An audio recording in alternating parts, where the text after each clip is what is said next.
You know what?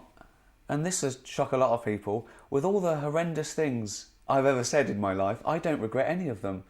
I suppose I meant them. I've said lots of things I should never have said in my life. I love you.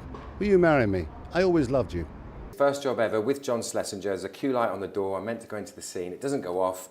I go in late, and at the end of it, John Schlesinger says, "You must come in when the queue light goes off." And I go back out, close the door, and go, "The queue light didn't go off, you silly old queen." Queue light goes on, do the scene, and John Schlesinger at the end says, "Thank you, Jason. This silly old queen is very happy with that one." Saying yes to things I'd rather not do, favours. When people say, "Can you do me a favour?" you go, "Oh, yeah," and then you just regret it. Chelsea playing Arsenal in the FA Cup, and Sky Sports were doing a thing called Fan Zone. Bradley Walsh and myself were asked to go and commentate on it. The match was going okay, and then Ray Parlour picks the ball up just inside the Chelsea half. He starts running with it.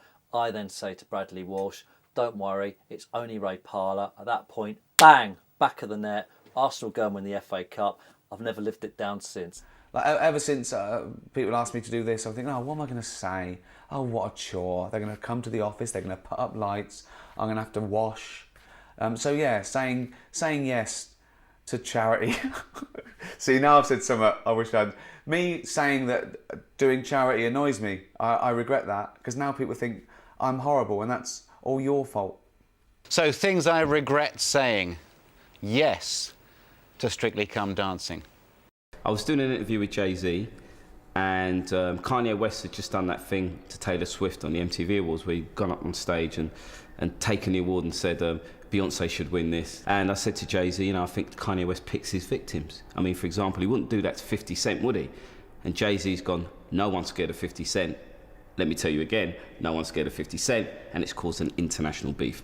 I jokingly referred to Santa Claus in a sort of he doesn't exist type way to a child, and then realised, oh, I don't know whether this kid thinks Santa's real or not real, and I don't know whether I've just revealed that he isn't, or whether I've just patronised him by pretending that he is, because maybe he hasn't picked up on the sarcasm. But I definitely think there was some awkward questions asked afterwards.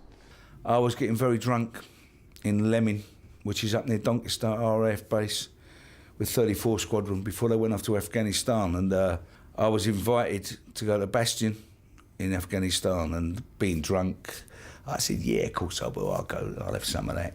So it was all signed, sealed and delivered, and woke up the next morning with a hangover and thought, what on earth have I done? There are times when you really shouldn't open your mouth, but this week isn't one of them. It's Cancer Talk Week. So if you or anyone you know has any fears or worries about cancer, talk to Macmillan for practical help and no-nonsense advice.